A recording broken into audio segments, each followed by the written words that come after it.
You are listening to Gone But Never Forgotten. Our topics can include, but are not limited to, murder, sexual assault, graphic and gruesome details, and more. These topics are adult in nature and are not meant for everyone. Listener discretion is advised. Children are our most important commodity. Full stop. We live in a world where it seems that everyone forgets that, and our children are not as protected or as cherished as they should be. Far too often, there are stories all over the news of children being beaten, kidnapped, and killed, and it seems that we have almost been desensitized to it on some level as a society. Sometimes our minds don't even register how old the person is that we're talking about when we hear a new true crime story. This week, we're going to look at a story that covers many children, and this story has everything: a hero, villains, heartbreak, freedom, and so much more. Perhaps, though, one of the worst parts of this story is the fact that even when you think that these children are out of harm's way because they're freed from their captives, there's more to come. Our own governments and agencies that have been put into place to protect our children still sometimes don't. And this is one of those cases where it becomes clear as day that there are problems in our world in terms of criminals, but there are also problems in our world with how we deal with tragedies like this one. Hello, my name is Lance, and welcome to episode 91 of Gone But Never Forgotten. How much hell can one family withstand? The Turpin family.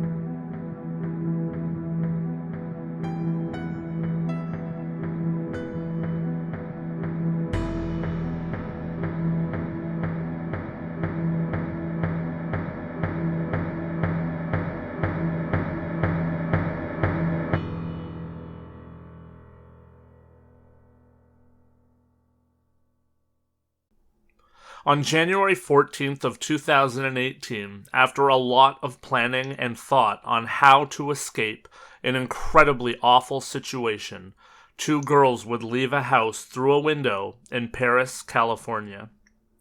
One of those girls, Jennifer, would be overwhelmed with fear and she turned back to the house, but the other girl, 17-year-old Jordan Turpin, continued away from the house and was able to call 911 on a deactivated cell phone that she had in her possession.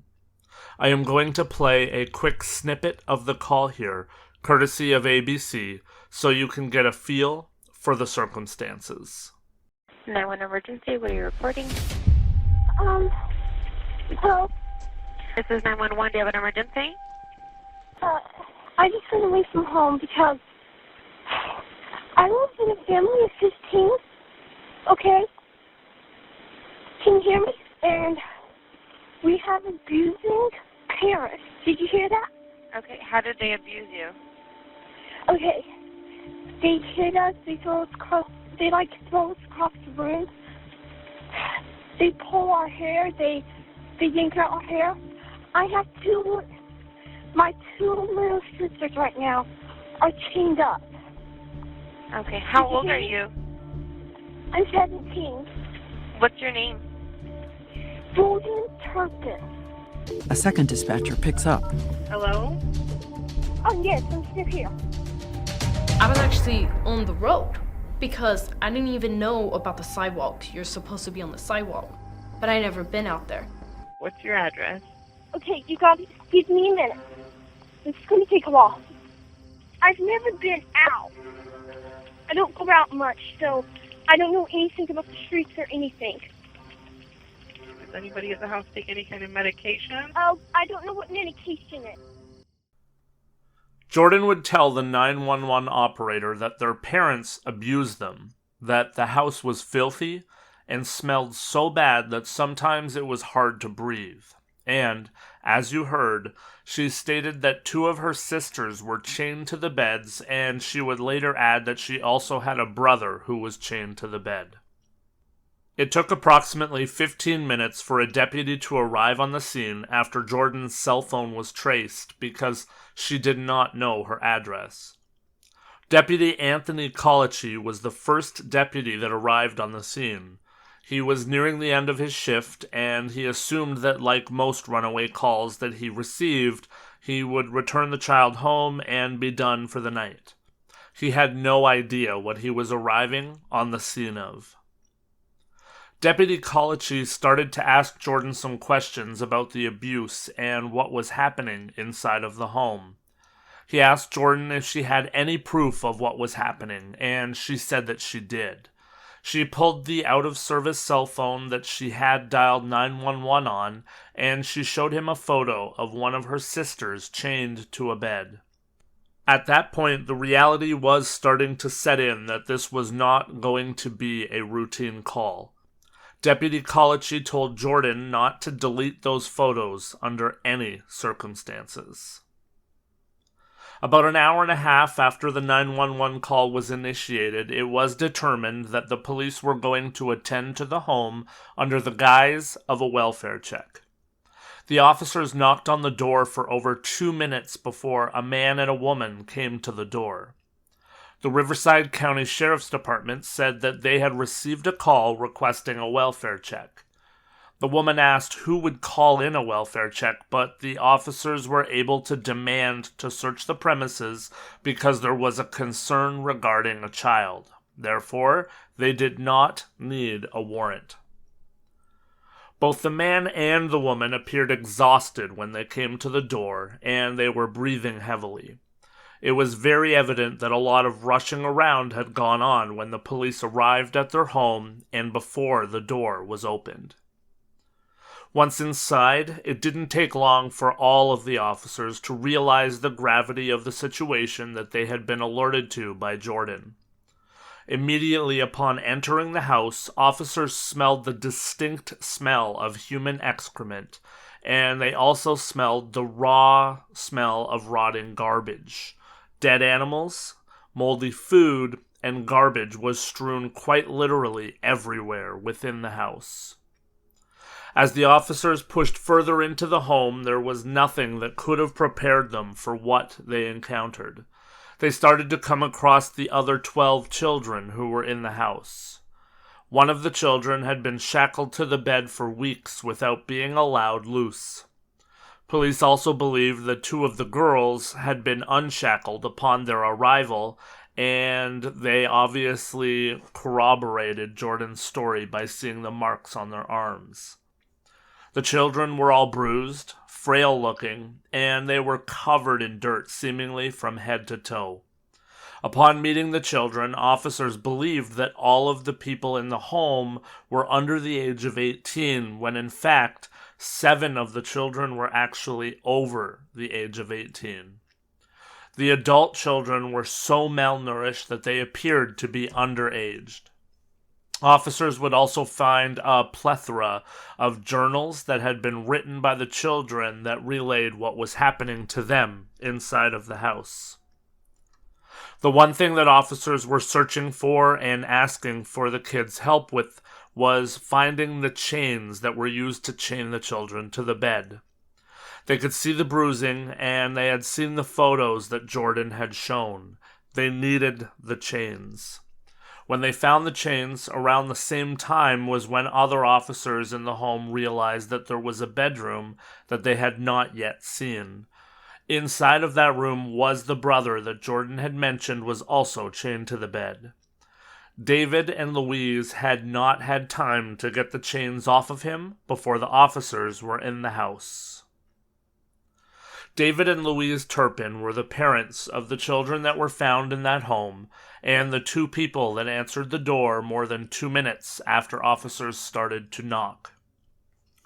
David Allen Turpin was born on October 17th of 1961 and worked previously as a computer engineer. He graduated from Virginia Tech and was proficient in his field, having worked for Lockheed Martin and Northrop Grumman. Louise Ann Turpin was born on May 24th of 1968. David and Louise met in high school as they both attended Princeton High School in Princeton, West Virginia. The two would get married in 1985 when David was 23 years old and Louise was 16 years old. Both Turpins were very steeped in religion, and they were Pentecostal Christians. They believed and announced early on that God had called them to populate the earth with many children. They would do just that, having 10 daughters and 3 sons, with the oldest being born in 1988 and the youngest being born in 2015. Initially, the Turpin family lived in Fort Worth, Texas, and they lived there until 1999, when they would make the decision to move to the city of Rio Vista, Texas. In 2007, with the children getting older, David and Louise would purchase a trailer and put it on their property. 10 of their children would be moved, or forcibly confined would be more appropriate, into that trailer. At that point, David and Louise kept the 2 youngest children with them in the home and left the other 10 children to fend for themselves, only bringing them groceries once per week and not bringing nearly enough food to feed 10 people. The children sadly remember making meals out of just ketchup or mustard and eating leaves and grass as well, just to survive. The children would be trotted out for certain occasions, almost as a display, so that everyone would see that everyone was alive and having fun. One of those occasions was when David and Louise renewed their wedding vows. There is video and photos of the children, all dressed in the same clothing. Dolled up, really, is what they were. All of it for show. It's really sad looking back at those videos and photos because you can tell even then that the children were emaciated. The children would also leave the house for trips to Disneyland, which David and Louise apparently loved. The girls remember the emotions of joy at the fact that they were out of the house, and they had on clean clothes and nice clothes and were able to be free, but they also knew that when they went home, everything would return to normal. The same filthy home, the same filthy clothes, and the same disregard for their lives. In 2014, the Turpins would make a big move and move to Paris, California. Right off the bat, the neighbors found that the family was a bit strange. The children would only speak when spoken to, and they noticed that the children were very malnourished and pale as well. One of the most repulsive facts in this case is that Louise was a hoarder. She was a hoarder of children's clothes, and children's games, and children's toys. The house was literally filled with toys that the children were not allowed to touch, and the closets were all filled with clean, new clothes that had price tags on them and everything. Clothes that the children were not allowed to ever touch or wear. Not only were these people mistreating their children and making them live in squalid conditions, but they had the means to treat their children properly. This was not a poor family.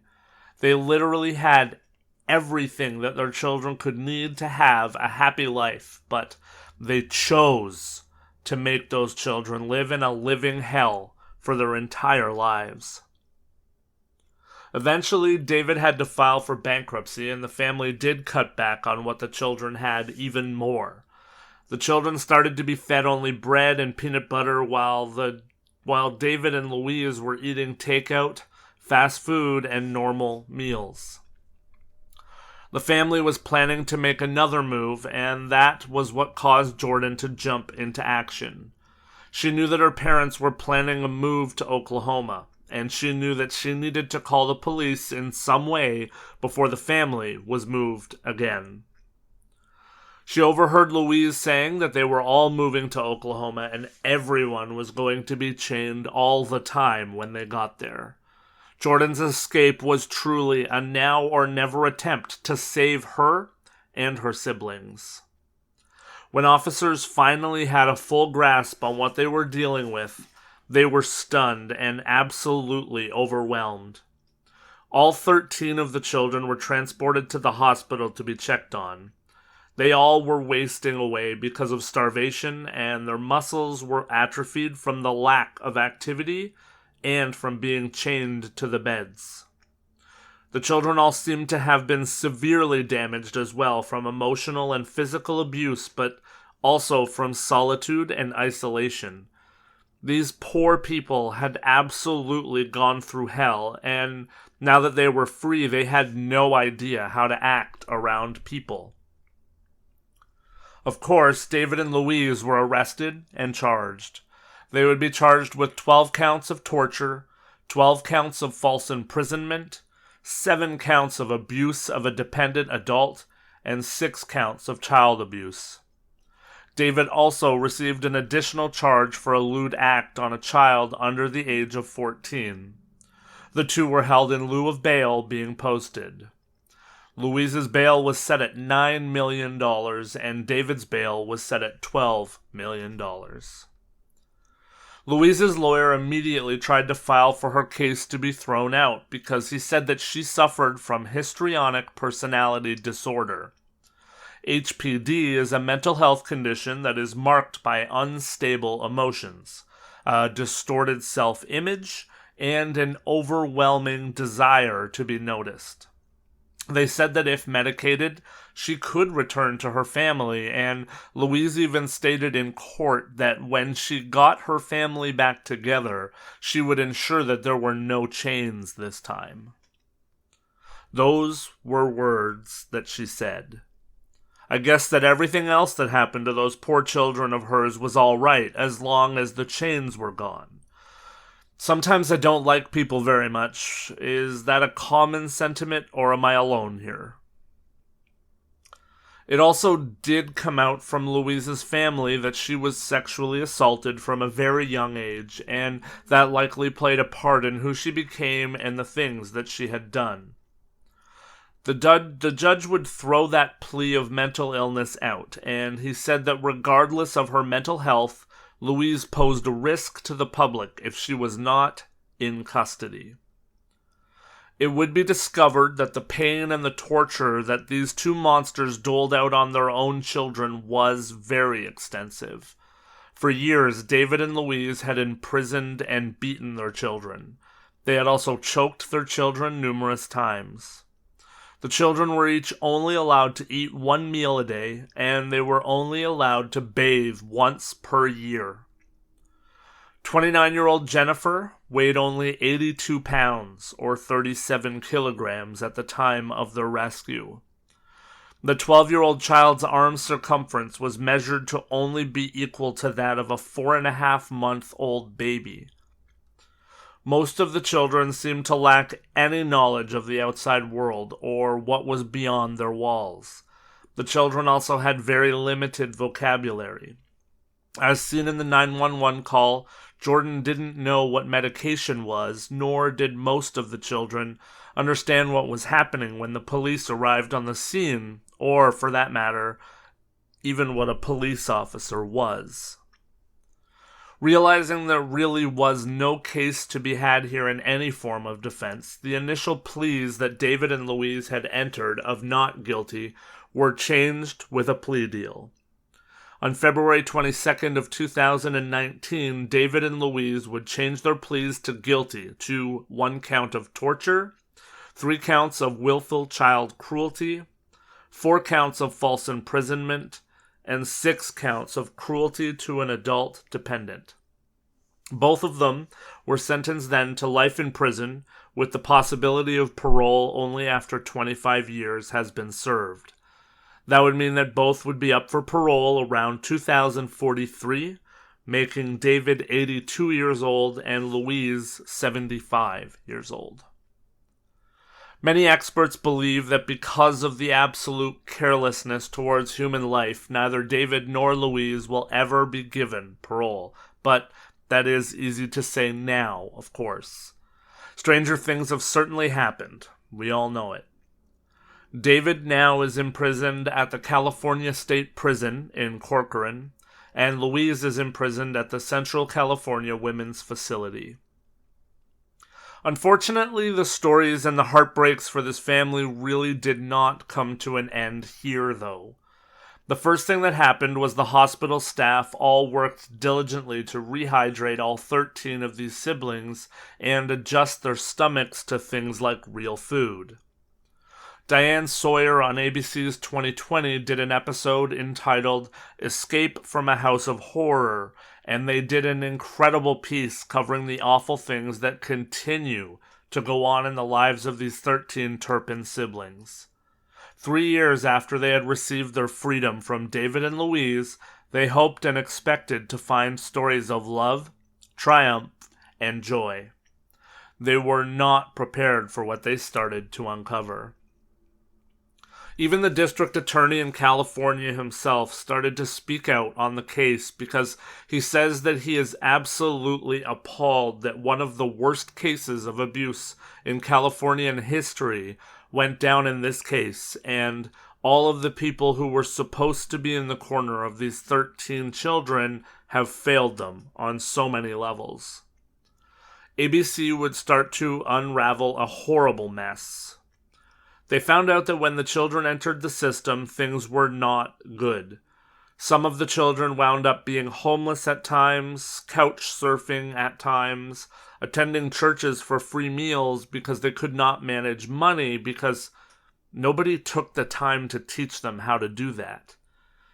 Some of the adult children were placed in housing that was in awful areas of the city, areas referred to as the bad part of town, and one of the adult children was even assaulted in one of those neighborhoods. These were 13 people who had no idea about how to live in the outside world. They had very seldom left the house. Nobody had taught them social convention or how to survive in really any way, shape, or form in the world outside of their parents' home or the trailer. One thing that does need to be mentioned here as well is the fact that there was a massive fundraising effort undertaken by people from all of the world who didn't even know this family. That effort had raised over $600,000 US for these 13 victims.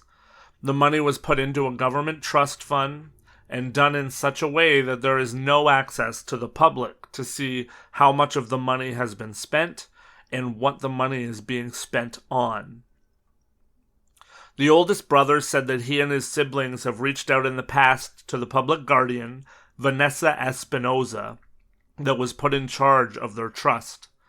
That person was supposed to be entrusted with ensuring that the siblings all had proper health care, nutrition, housing, and education, and she would often deny all requests that were made by the siblings to access that money. The brother said that he had called Vanessa's office to request a mode of transportation, a bicycle, and she turned down his request. As for the children who were under 18, they were failed numerous times by the foster agencies that had been put in charge of looking after them. Some of the children have even been re-victimized and abused within foster homes that they were placed in. So, there has been so much failure in the lives of these poor 13 Turpin children. First and foremost, of course, they went through absolute hell as they were growing up. They were tortured, and they were shown the exact opposite of how one human being should treat another human being. Then, when they finally rose above all of that, they finally found freedom. The services and the people that were sworn to protect them have failed in an incredible amount of ways. But there were people in the past who could have spoke up as well. When the Turpin family left Texas, the neighbors would find a place that had beds and chains and was filthy and really showed the awful conditions that the Turpin family was living in. Many people over the years saw how emaciated those children were, and many people over the years saw and heard things that likely could have saved those 13 children from some of the abuse that they suffered at the hands of their parents. I'm always a strong advocate. If you even have an inkling that something is amiss or someone might be in some form of trouble, you need to make a phone call. Think about the people after the fact in this case that could have stopped David and Louise and how they must feel now, knowing the absolute disgusting nature of the lives of the 13 people behind those walls. They chose to not speak up, and if you have an opportunity to help someone or save someone, then I think as a human being that's something that you absolutely must do. We need to learn to start standing up for one another again, because nobody else is standing up for us.